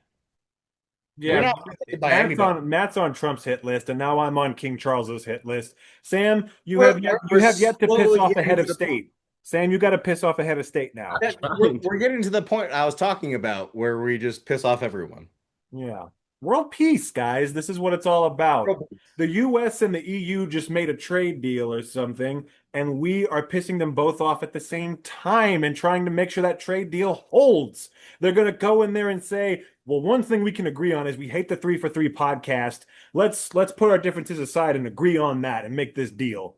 I'm just saying, we're out here doing good for the world right now. We'll never see it until years later. Anyway. Anyway, So I just enjoyed my Ploughman's lunch that I made for y'all on the podcast that y'all did not give a fuck about because y'all are pieces of shit. Sam, you made bread. And you know what the British did? They made Bread, the butter, same cheese, fucking thing. Onion. Bland, tasteless shit. Why do you think? Okay. We're about to piss the British off real quick. Why do you think there's no British restaurants anywhere ever other than Britain? Because they fucking suck. No, literally, I mean, like, all jokes aside, I've been there. British food is the worst thing on the goddamn planet. No, Like, all I've jokes been aside. there. Fish and chips are the best thing on the planet there. And that's sad because you know what makes fish and chips good? The fucking lemon you squirt on top of the fish. Why do you think their teeth The are so lemon fucked up? juice. Why do you think their teeth are so fucked up? It's because of the shitty food they eat. I mean, come on now. Anyway, Why do I feel like I'm being harassed when I don't even like this movie? No, we're all agreeing British people are just gross. Wow. I'll say it. I'll say it. If we all can't, I'll agree. And you know who hates living in Britain more than British people? Who's that? They all hate living there. They want to move. I'm sorry. Oh, that just took me off guard. Because Jonathan Pryce is miserable this entire film. He is. He looks like he doesn't want to be there. I mean, he really does. And As most British people don't. but here's what I was gonna say earlier. It's weird because if I were to sum up the first hour and 20 minutes of this film, I would say it's just Jonathan Pryce going around asking questions about the Suez Crisis with absolutely no fucking plot or rhyme or reason. But then that's like the first hour and 20 minutes, right? And then occasionally he's like messing around with this chick he's trying to see. Wait, And then in the last like 20 minutes of the movie, out of fucking nowhere, it becomes Fatal Attraction with Aunt May. And it's like, why is this the plot of the damn movie now? Why is this about Aunt May stalking him after he leaves and like trying to fuck him in the middle of the night? And this is the second time we have had an Aunt May on this podcast sleep with someone who is not Uncle Ben after Marissa Tomei fucked John Cusack in War Inc. And now we have another Aunt May doing the same thing. And it's just what you're crazy. saying, Jackson, from what you're saying, can I say this to be true? Can we all agree? If not, maybe I'm wrong. Ploughman's Lunch is British newsroom, but way earlier than newsroom has existed. There's a random ass subplot. Because that's British. It feels like the more I'm thinking about it, I'm like, the way you described it, I was like, yo, that's a newsroom plot. Like, and I love Aaron Sorkin's newsroom, but like, damn, that is a newsroom plot. Well, that works on TV maybe, but not. It doesn't work here. This is boring as shit. And I'll just say this, and then I'm gonna zip my mouth shut for the remainder of this discussion so that Sam can get some goddamn words out. Because I know how he feels right now, because this is how I have felt. This is how I felt in the Fantastic Four special, just fucking exasperated. Um, I'm just gonna say this.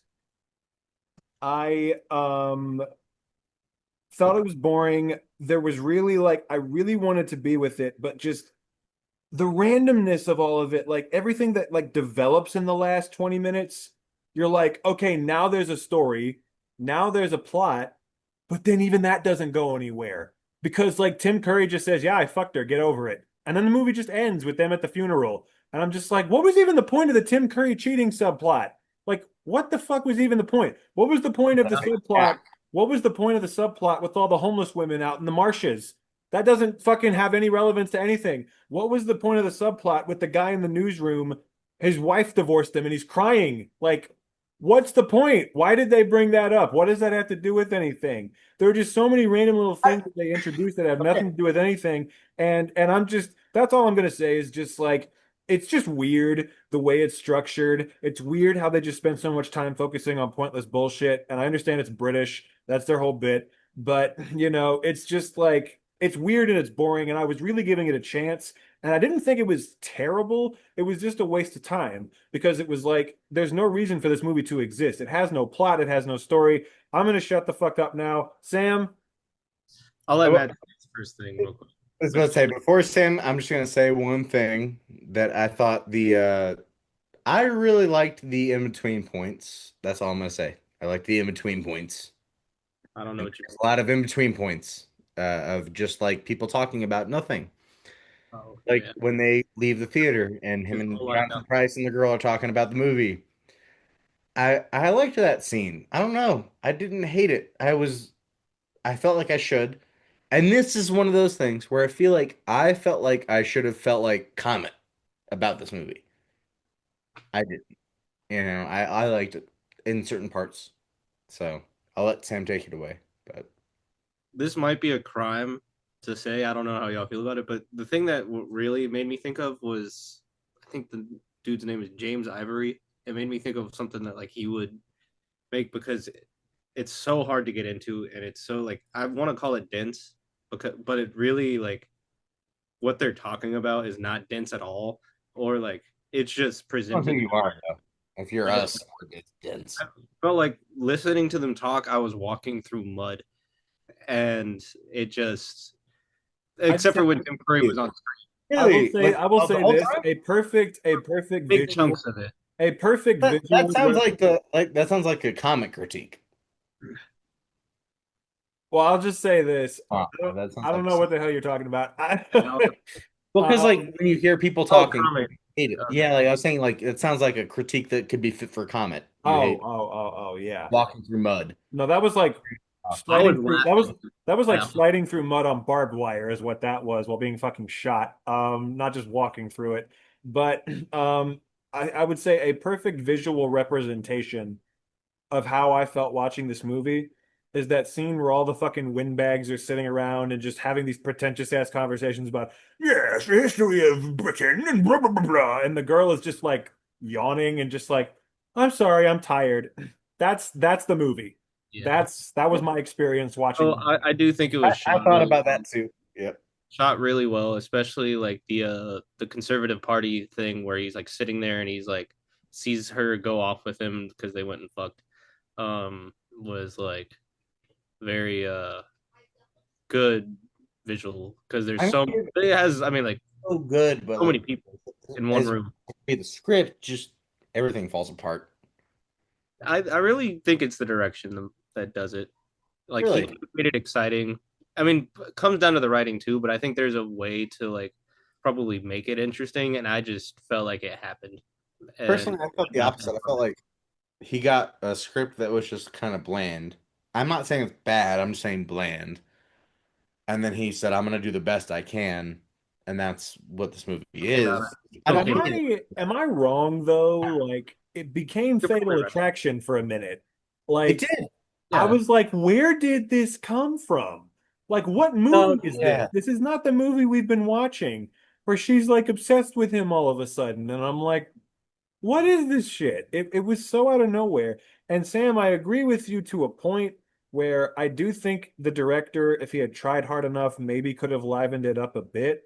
But I will say the cinematography did liven it up a bit for Oh me. yeah. I mean, Um, that was the best part There about shots that I was like, "Damn, that was." the writing though really was where it fell flat for me. I mean, just there was no direction in the story. Again, the subplot with the sick mother had nothing to do with anything. Like, what was the relevance of that to the story? There were all these That's little fair. things. It's That's just mostly just people standing around having pretentious conversations, just like Comet. okay. I have to bring getting this up shittier because and shittier. I write or this down in my notes, and I don't hate this movie. I might bring it up later. You might even choose it for season 3. I might. Winthale and I is a That's a movie I very really want to see. similar movie to me. However, I feel like that movie works. This movie doesn't.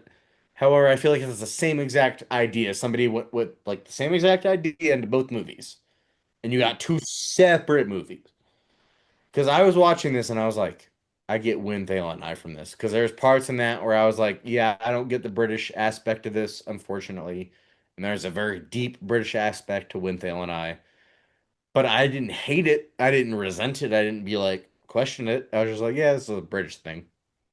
That's This because Yeah. movie, I was like, Leo and I has fucking, like witty humor, and this tries to at points, but it just But doesn't. It just has Tim Curry's however, smug fucking face just laughing the at only guys at scene I poetry love, readings. and I'm talking about the only scene that I was like, this scene slaps, is the scene that Jackson you didn't like, which is where they're laughing at the poet Q&A. That's the scene where I was like, I fuck with this movie a lot, but maybe I misunderstood it. But did they write what he? I think they were just laughing at the audience. I Okay, think no, I because thought that there was a subplot that they were had resorted to like writing no, what. no, for me, and again, it's gonna sound like terrible, but it's like you're asking like somebody you know deeply who has like flaws and shit. Yeah, are you like pretentiously deep into this like poet, like thing? How do you come up with ideas and all of that shit? And you're just sitting there looking at your friend that you saw like do crazy shit the night before, and you're just like, you can't help but like laugh. I'm sure that's That's part of it, where but I came. I do think they were just laughing at the fact that the people in the audience, in their opinion, were asking stupid questions like, "What is the role of the poet in modern society?" You know, to me, They're also asking not just anyone, they're asking like their friend. yeah. They're asking their best friend, like one of the people they know closely, they get drunk and fucked up with. And so they're sitting there like, not only are you asking that dumbass question, you're asking that to like my friend, who like They're just saying pussies. it is humorous, I think. They're pussies though, I have to say, because that guy came into the squash court and like took the cigarette out of Tim Curry's mouth, and I thought they were gonna get in a fight, but they were just pussies and they just left. I was just like, okay, you guys really just talk shit, but don't back it up. It I was mean that is fair upon what they are based upon. they are British, I so like that scene too. I did like that scene yeah. where they That were was just trying. wild. The guy just grabbing the cigarette with the tennis racket and just yanking Yeah. it out of his mouth. I was like, damn, that was fucking Easily crazy. my favorite part for sure. It's one of those movies that like the small parts of it kind of make up weird, like they make up for the other weird parts of it, in my opinion. Because like I feel like some of those parts like that we were just talking about is kind of authentic. Like it's very like just realistic, like you know. Yeah, I just wish the main plot was as interesting as those moments. Well, that's the Yeah. thing. There is no main plot. I mean, for the first hour and 20 minutes, there's no main plot. It's just nothing going on except him just trying to write a book about the goddamn Suez crisis, which, it's just like, who the fuck cares? You know what I'm saying? That's what I was hoping there'd be some sort of like war plot that like he has to go write for or discover something that's really fucked up that he has to write about. That And look, here's the thing. You can make a Don't get it. movie. So You can make a movie with a minimal plot where it's just characters having conversations about shit. Again, we talked about Woody Allen earlier. A lot of his movies are that where it's just people having conversations, and he knows how to do that very well. The guy who wrote this does not, because this is just directionless and it's boring, and nothing that they're talking about is interesting. And that's the problem. You well, know? okay. This is an allusion to earlier. It's not interesting unless you're British. Yeah, You it's the know- guy that wrote Atonement. All And I would love if any British listeners are listening to this, throw it in the comments. Tell us like, yeah, you're wrong or you're right. Throw us that, all please. jokes aside, Or I American. really there all jokes aside, there were parts of this where I was thinking like maybe if I was British, I would understand it a bit better, like what they're trying to talk about, because a lot of it was just kind of going over my head with like, and we must remember that in 1965, the way that the Conservative Party of England was, Do you I'm think? like, Do you think maybe if I'm British, I Britain know what loved they're talking Lincoln? about, but I just don't because I'm American. I don't know. I mean, do you think? Like I said, do you think Britain loved Lincoln? I think if I they mean, look, it's hard not to like a Spielberg movie, but Okay, I don't. I'm saying if you're gonna watch a movie as a Britain person and you're watching Lincoln, do you think you can identify with that on a deeper level? Probably not. You can agree, like we can all agree, this is a good movie. well, but that's the You know, thing, though. it's I'm well American. written, it's, well shot, but like we're not in the same like length to the point where there's points where I watched this movie and I was like, they are literally talking about shit that I do not I know know. any I was thinking that for a at lot of the all. movie. I was And I thinking was that like, for a I don't lot of the hate it movie. for that, but I'm just like, it I'll is just what it is, and done I it just well where I don't But understand but it. but yeah. that's what are you gonna say, Sam? Just there's other movies that have had that, but then you can still grasp what they're talking about, or by Because again, Yeah. the analogy to that for me is like I'm American, but I can watch like The Iron Lady or Darkest Hour or something about a British figure and get into it, and You know it's what's funny? I just want to say this. This again, this can be a dissenting view. I just want to throw this out there. Both movies you just said, Iron Lady, Darkest Hour. I watched them. I can agree. They're a good movie. well, I'll say this. Nothing emotionally for me. I didn't like Oh, Darkest Hour. there's nothing emotionally. I was like, this is a good movie. I walked out of it.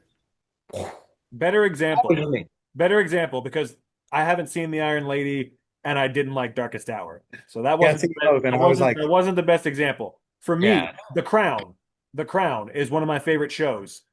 I love it. And The Queen with Helen Mirren. I love that movie. You know what I'm saying? that wasn't terrible. That I wasn't terrible. can I like the King's Speech too. And there's like, so there's like things where I'm like, I can like fuck with, like you know, John Lithgow as Winston history. Churchill. But John No. Lithgow as Winston Churchill is one of the best TV characters of this century, my friends. Okay, he's well, so what about good. Jonathan Lithgow as fucking Dumbledore? Is he the best character of this generation then? No. I'm gonna Michael Gambon all the way, bitch. Rest in fucking peace. wait. Okay, sorry, Jackson. Yes. There's a jumble of words. Like it hit my ear and then it just kind of fell out. I thought you said Michael Gambon, but really what you mean is Richard Harris. Richard Harris is awesome. Michael Gambon is the true Dumbledore. No, he's not. He is. Sorry. Okay, we're He gonna did it for longer. His was we'll better. erase your head of this. It's fine. No, it has nothing to do with him doing it for longer and him finding out deeper shit. It's just like Richard Harris is like gravitas. He was great. I'm not debating that. Unmatched. The gravitas on Richard Harris is unmatched. You cannot beat that. I think Michael clearly does Gambon not was beat better. that. There's no scene where he matches that, unfortunately. Okay, Dumbledore's ranked. Michael Gambon, Richard Harris, Jude Law. Richard Harris is not in last place. Oh no, it's Richard Harris and Michael Gambon, and then there's nobody else. I Good don't give a point. fuck. Yeah, there's I I'm don't. really Jude glad Law? I'm hosting this week Who? because I have not had to do much work. Huh? I'm really glad I'm hosting this week because I've not had to do much work. Y'all have carried. Welcome to my world, my friend. This is me Oh, every nobody was expecting me to have hemorrhoid. Fair. Sorry. And that's especially Matt fired got- up. Bro, I will. So okay. It's about to cut off, by the way. I know. No, I got this. I got this in 2 minutes and 8 seconds. I could not sleep last night. I literally was awake the entire fucking night because I could not lay down straight. And so I've been drinking since 10 o'clock this morning. Where we're at now. I put on 3 things, and I'm still not anywhere near like mental calmness. And so I just want to let you know I'm going to keep drinking. If we are done with eating our Ploughman's lunch, I think this was a disastrously successful episode of the 3 for 3 podcast. It really, I'm sorry. It is amazing how much I feel your pain right now, Sam. How much I understand what you are feeling at this moment. I was hoping. I was hoping for a chill episode. Sorry to I did not interrupt, get that. by the way. Sorry to interrupt and not let anybody get any word in but me. Sorry to do that for you again. However, somebody here has a hemorrhoid the size of a fucking comet named Justin Long. Somebody else, some 2 people other don't. So I'm super mad this episode. I'm super hot. Despite me standing here staring at the screen. Neither of you can get a word in. Happy Gilmore movie to calm down. Oh, I know it won't. You'll laugh, so then it will hurt you. No, actually I won't, because you know why? Why? Julie Bowen dies of cancer in the first fucking 15 minutes. That's true. I heard that. Yeah. Damn. Which is why Spoiler alert, Spoiler alert. I'm not any- gonna live because of this shit. I'm gonna die.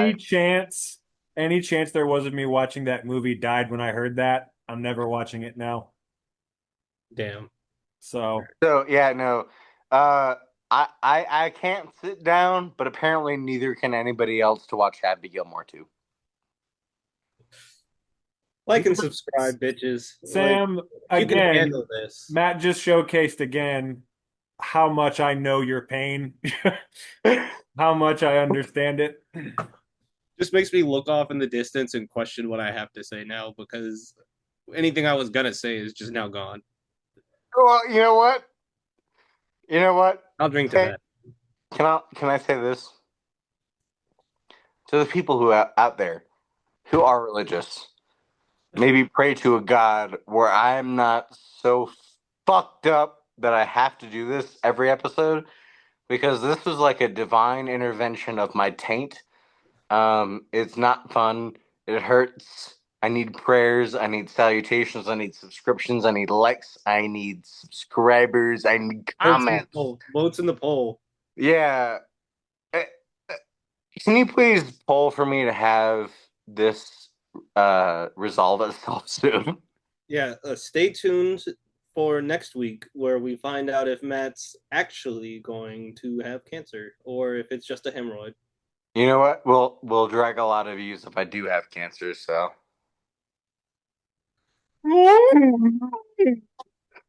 It's terrible. That's exactly what I'm gonna do. That's what I'm going to say to you. If you tell us next week that you have cancer, that's what I'm going to say to you. Okay. That's terrible.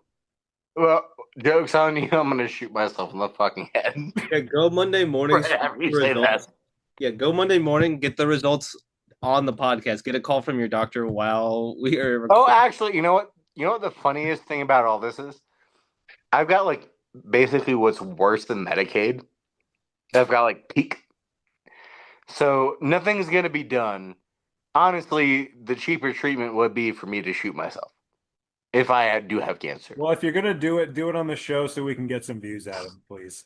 Oh no, I will. That was the plan all along. No, I'm gonna shoot myself on the show, but I will definitely throw in some product placement before I do. Okay. From Luffler mattresses and economy-sized Vitejects, ladies and gentlemen. Well, So that's yes. it's been a 3 for 3. It has been a 3 for 3, but I don't think we're 3 for I have 3. to say, I was not of all the movies this week, I was not expecting Deep Red to be the one where we got the most derailed. I'm shocked. I thought that was the one we were going to be the most focused on. And it is my 1 for 3 this week. Yeah, Really? that's the only one I liked. That's the I would say only one 1.5 because like half I- of stuff is I am 2 for 3. heard. 2.5 maybe. Because I didn't hate Ploughman's Lunch, but I didn't love it. I'd say I'm 1 for 3 because I didn't hate Ploughman's Lunch, but I didn't remotely enjoy it either. So, Yeah. but, Well, did you get your Jimmy John's fucked up because of it? if an Aunt May is gonna like hover over my bed in the middle of the night and take advantage of me, I want it to be Marissa Tomei. I'm just saying, not Rosemary Harris. If it's all the same to you, no offense to her, she's a lovely lady, but I prefer Marissa Tomei. And I have one last thing to say before we close out this week. 1 for 3 of us. Are we closing out? I have one last thing to say before I've got so much to say. Sam takes us out. Right? Give me the fucking money, bitch. Give me the fucking money, bitch. Fucking money. Give me the fucking money. Okay. Fuck you. Fuck you, Sam. Fuck you, Jackson. Fuck both of you. I don't give a fuck. I love that scene where they just hit each other. I don't give a shit if you say it's pretentious or fake or whatever. You can lick my goddamn hemorrhoid. Well, get ready, motherfucker, because my tongue is coming. Please. It's pretentious as fuck. Get ready. So bad. Matt, Jackson's tongue's gonna look like Jonathan Pryce's mom when his father walked in the room and found her body. I thought it was gonna look like your hand when he cut off your fucking extremities in that one episode. Oh yeah. Body of Lies. Oh yeah. Yeah. Guys, the actor who played the terrorist in that movie died today. I am not shitting. Why do we kill people? Alana Boutboul, rest in peace. He was my inspiration for that offensive performance that I gave in that episode. Wait. Can we say something since we're killing people? You know who I just love and who's my big inspiration? Oh my God, Matt, don't do it. It's Alan Cumming. Oh my God. I love him. He's great. I love him. Every performance he's in, he's brilliant. He just kills it. You know what? I just can't wait to see the next movie he's in. I hope it's really soon. I hope he's in something soon. Let's find out. Hey, Sam, you have the power to end this. I was done like 40 minutes ago. But let's see what Alan Cumming has coming out. So we can pray. Hopefully it's nothing. Oh yeah, duh. Avengers Doomsday. Oh yeah, it's Nightcrawler. I really hope that you enjoyed this episode. I hope that you could get something out of it, and I hope Jackson can edit this episode. And it's a problem when we go from the silent film and they gave us the power to speak, and this is what we spoke of, because Jesus Christ. He gave us the power to speak. Sam, I feel your pain so goddamn much. You don't even understand. Jackson, by the way, I just want to say, if you hadn't said that, I probably wouldn't have tripled down. That's what I'm saying. I am contributing to this. You are. I The more absolutely you am. say it, the more I'm like, okay, I have to do more. I still feel your pain nonetheless. We'll see y'all next week. Oh, really? Eventually, it'll be a 2 for 3 episode when I go to Colorado and I slit Matt's throat. But Oh, when I die from cancer. no, you're gonna die of cardiac arrest. You were in remission. Sometimes these things just happen. Exactly. Yeah, sometimes. And that's how we're gonna end it. Sometimes these things just fucking happen, and you gotta sit here and fucking deal with it. Like I did in the Fantastic Four special and the Strange Days episode and the Easter special. By the way, I just want to hold this out. I dare you. I dare one of you. I dare both of you at the same time to try to do the same thing to me. I look forward to it. We need an episode. Sam, he just gave us permission. Yeah. Yes, we need a challenge. That's kind of what derail me. That's kind of what we did in the Comet discussion, though. We kind of already did it. Did it work? Yes. Because it came back like 8 times. That was the problem, is we did it, and then as much as we gave you, you gave us back in return. So see, that's where I'm at. I'm like, please. That's the problem. We're gonna find. We're gonna Newton's find. third law: every action has an equal and opposite reaction. That's how it goes. Yeah. No.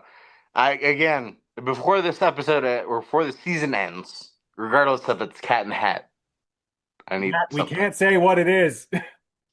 God damn it! You blur it out. Just bleep it out. Oh, fuck both of y'all. I deserve that.